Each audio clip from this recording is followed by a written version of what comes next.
the part one.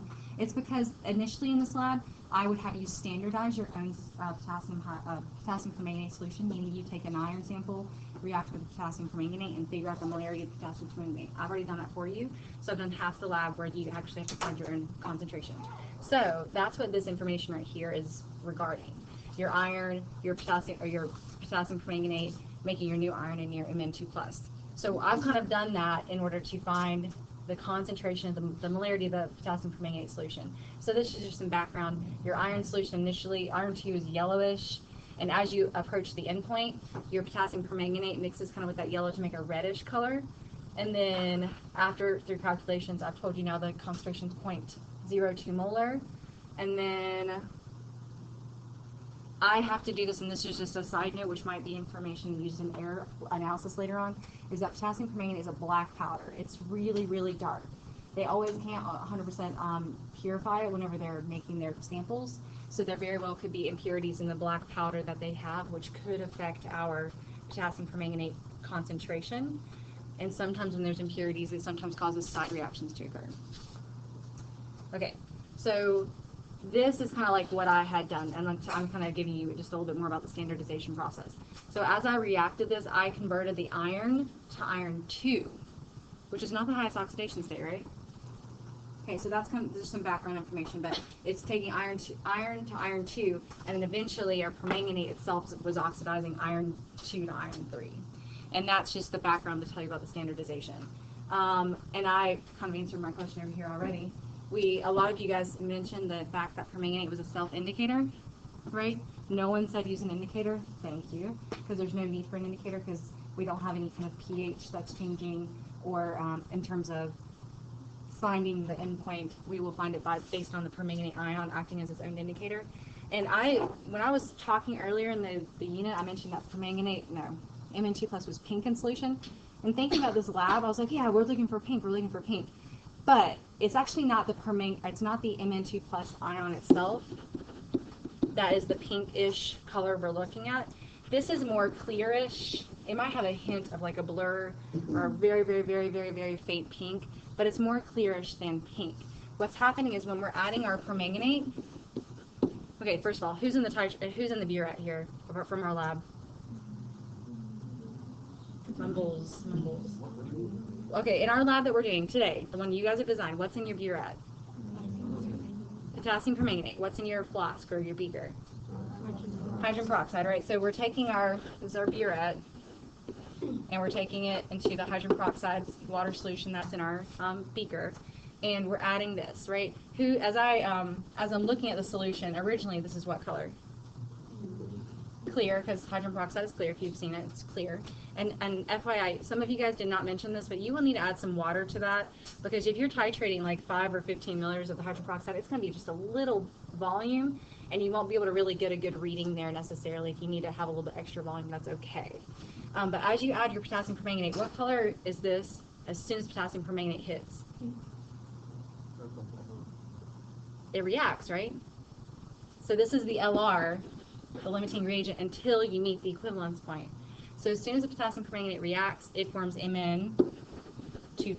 So it'll still be clear. Boom. We hit an equivalence point. Now, who's in excess? Okay, so once the potassium permanganate's in excess, that purple, bright purple color looks pinkish, because it's mixed in such a dilute, or it's such a dilute sample at that point. Once this is in excess, it looks pinkish, and that's when we say we've met the equivalence point, or we've met the endpoint, because when the permanganate ion is by itself, it's dark purple, but when it's mixed with this is such a dilute sample that we're going to have it in the end, it'll be pinkish. That's what I was referencing when I was saying pink. It's not the Mn2+, it's the excess permanganate, which means we've met equivalence point. Does that make sense? Okay. Moving on. So in terms of the acid, we are using what acid? We're using what? Sulfuric acid. We're using 6 molar sulfuric acid. So I just had to prep some more this morning, and it's super exothermically mixed, so it's still cooling down. But you're only using how much, approximately? 5 to 10, right? So if it's not acidic enough, your solution will turn this brown color. That means we have to add more acid. And our general rule of thumb, sorry, this is a safety rule first. Some of you guys didn't mention the acid in your safety issues, so that's something it's specific to this lab. Be very careful of the acid. You should always have a neutralizing compound like sodium bicarbonate in addition to your acid, just in case there's an acid spill. And then make sure that you have your rule of thumb with add acid to water. So how are you going to add your stuff together in your beaker? What's going to go in the beaker first? Okay, potentially water. What else? Say again? Hydrogen peroxide, right? The hydrogen peroxide has a lot of water content in it already. So if you choose not to add water, you still have your water content in the hydrogen peroxide. Add your acid on top of that, not acid first. Okay, so that's a general rule of thumb. Make sure that's in your safety. And then general purpose of the acid is what, Megan? It's to make it so you can, so it'll oxidize in acidic solution. Okay, so if permanganate was in basic solution, it would reduce to MnO2, which is a black kind of brown flaky kind of solid. So you want it to force the oxidation or force the reduction of permanganate to Mn2+. It also helps catalyze the reaction a little bit. It also helps with charge balance. Some of the acid will get used up though. Technically catalysts don't get used up in a reaction. You guys remember that from biology? Okay, like catalysts are reusable all the time until you denature them. So in the case of what we're doing now, we are using a little bit of it up because it helps with charge balance. We're not using HCl because it competes with permanganate as the oxidizing agent, and we would make chlorine gas. And what do you guys know about chlorine gas? Pretty bad thing, right? We don't want that, so we don't use HCl in this case. It's toxic. Okay, these are just my quick tips here. Make sure you try to follow the restrictions. One, it'll save you time because if you titrate a whole huge volume of something, you're going to be here all day. And it'll help with green chemistry, right? Keeping our waste to a minimum. Your analyte, and this is a kind of a helpful point. Your analyte solution, meaning your peroxide volume, should approximate your acid volume approximately, and that ratio allows for the reaction to happen with more accuracy, and you see a purple color at the, or pink color and not like a brown color.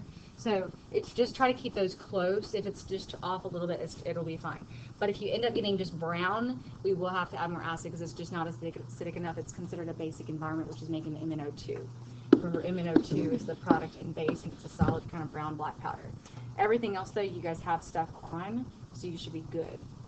Major questions right now, guys? Yeah or nay? Okay. How do you clean the burette afterwards? Say again? Sodium hydroxide. Run it through. Sodium hydroxide is going to be like 0.2 molar to 1.0 molar, so still don't get it on your hands. It'll be kind of slippery, so the burettes might slip out of your hands. Just be careful when you're doing that. If you choose not to use sodium hydroxide to clean, you can use extra or hydrogen peroxide, which is a bleaching agent. It will bleach the crap out of those burettes because I don't want any purple left in there. It will stain it. And then I think that's all I want to tell you. This was the same stuff. Oh, the last note. A couple of you guys were talking about, let me mask my graduated cylinder. So I've kind of circumvented that section because you don't need to mask anything because we have the magic conversion between mass and volume. Density, right? So don't feel like you need to do that. The only thing is, where I'm telling you the theoretical density of 3%, and then the 6%. Our stuff might be a little off, but for just convenience sake, just use these as, if it were 3%, let's assume that's its density. If it were 6%, let's assume that density. All right. And then as you guys are going through this, I want you, and I might have to make more data spaces here. I'm going to show you guys in the back what I have in terms of hydrogen peroxide wise, and then you guys can go from there. Okay, so let's go ahead, go to our lab groups, and then we'll prep together, okay? So somebody take really good notes for Chase and Cassie, whoever's lab groups those are. Make your stuff clear so that they're not concerned about life.